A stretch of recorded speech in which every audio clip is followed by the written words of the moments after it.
KPBS On Demand is supported by ACLU of San Diego and Imperial Counties. The work of the ACLU is about closing the gap between the America that was promised and the America that is. Learn more at www.aclu-sdic.org. Hey friends, Julio Ortiz here, producer and editor for Port of Entry. 2025 was a busy year for us. We featured some truly memorable stories that we were thrilled to share with you. From the excitement of having your own MLS soccer franchise, to the touching journey of a displaced woman trying to reunite with her family, to the innovative approaches environmentalists are developing to tackle everyday challenges. What we didn't get to share with you is the number of public engagements we participated in this year, with presentations both north and south of the border. It was a memorable experience to meet some of you in person and to get to hang out with some great friends. To share these experiences with you, we put together a short video where we talk about these appearances and share some behind-the-scenes footage. Welcome to another Port of Entry short. Hope you enjoy it.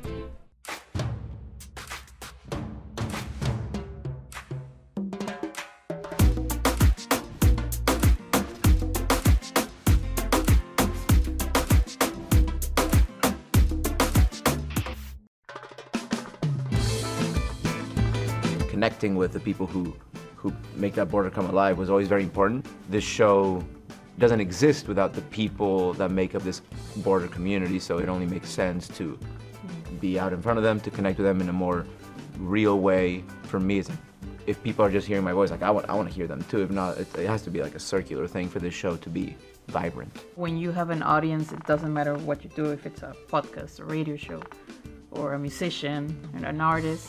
But if you have an audience, you have to meet them and you have to spend time with them physically in order to listen to their feedback. And at the end of the day, we're telling the stories of this community. So it's important that we get to know the community and spend time with them and listen to whatever they have to say about our jobs and what we're doing. It's very fulfilling to do these type of things, putting faces to whoever listens to us and seeing the diverse group of people who are interested in what we do, and they come up to us with their comments or things they enjoyed and things that you're like, wow, people actually listen to this and enjoy, and it kind of feels very fulfilling to go out there and know that people are enjoying the work we do. You develop an audience, and it's always good to just touch bases with those listeners that they may find what you do meaningful.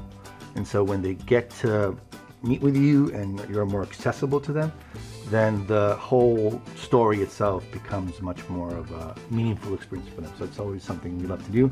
We love to talk to the followers, the fans. It reminds you that you're not just throwing your voice in the vacuum. There's actually people made of flesh and bones listen to what you do.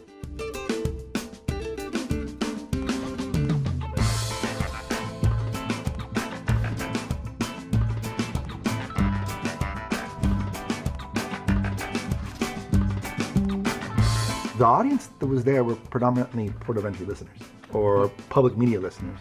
And so some of the questions that they had were pretty in tune with what we've done.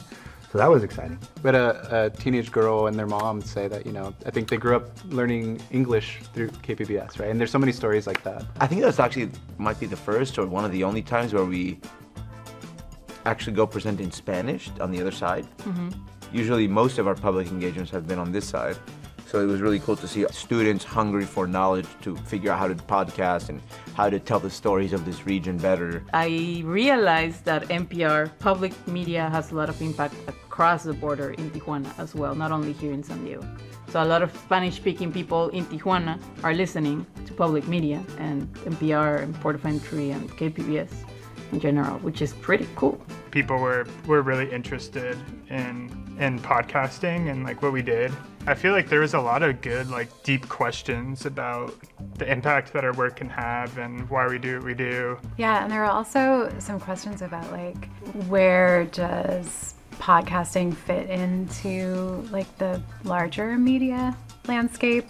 I think there were really smart questions. In fact, it was a good conversation. I would say 4.9 out of 5 stars with the stipulation that we could upgrade if we do more vegan food and some more art. My only complaint would be that the taco tour hasn't happened. Yes.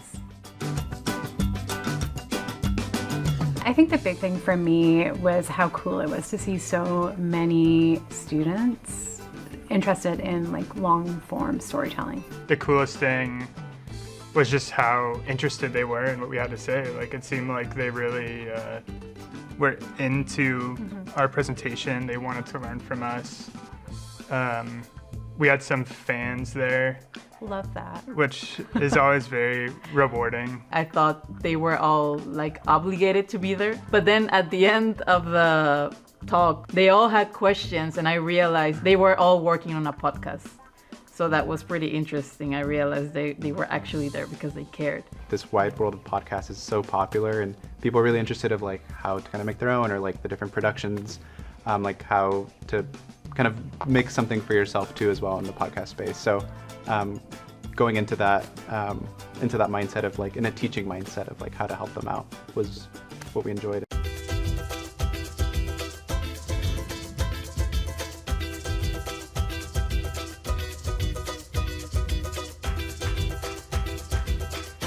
We went to Central Union High School in Imperial Valley to meet the students that created the podcast Voices del Valle. We taught them how to make an interview, how to gather audio, ambi, how to edit, how to write a script. And I think that experience was my favorite for sure. It was pretty amazing how talented some of them were. But just being able to encourage that and water those plants and, help them realize the power that they do have in their voices and in their storytelling was really cool. I realized that teenagers and young adults have a lot to say. So giving them that space and realizing that they have so many deep things to share was very heartbreaking and at the same time beautiful for me to witness.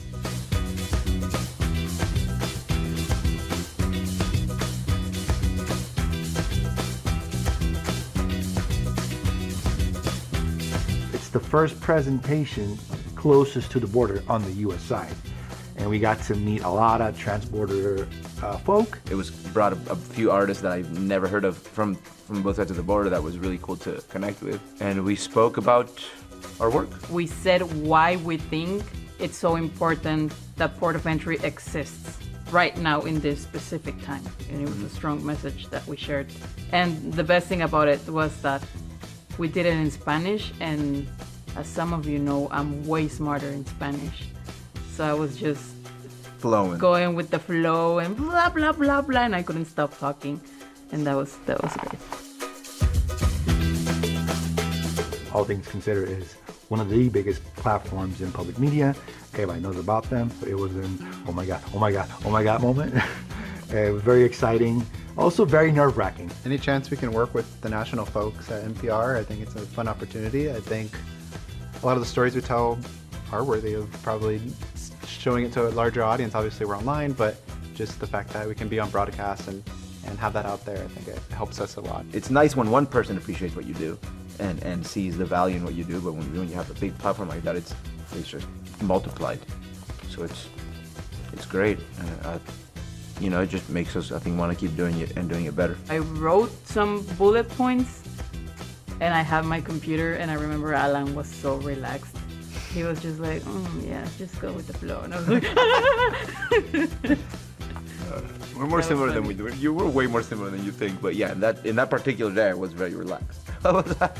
Alan was super relaxed.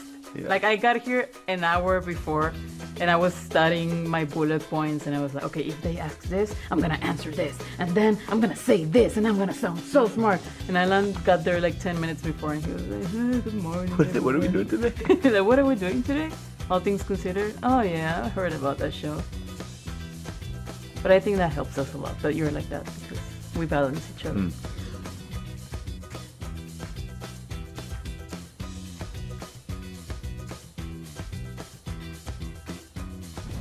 That's it for this year. We have a lot of exciting updates and stories to share with you this upcoming year, so stay tuned for more, y nos vemos pronto. KPBS On Demand is supported by UC San Diego's Art Power, presenting Isidore's String Quartet, performing works by Haydn, Billy Childs, and Dvorak, February 20th at UC San Diego. Pre-performance art talk with the artists at Conrad Prebys Concert Hall. Tickets at artpower.ucsd.edu.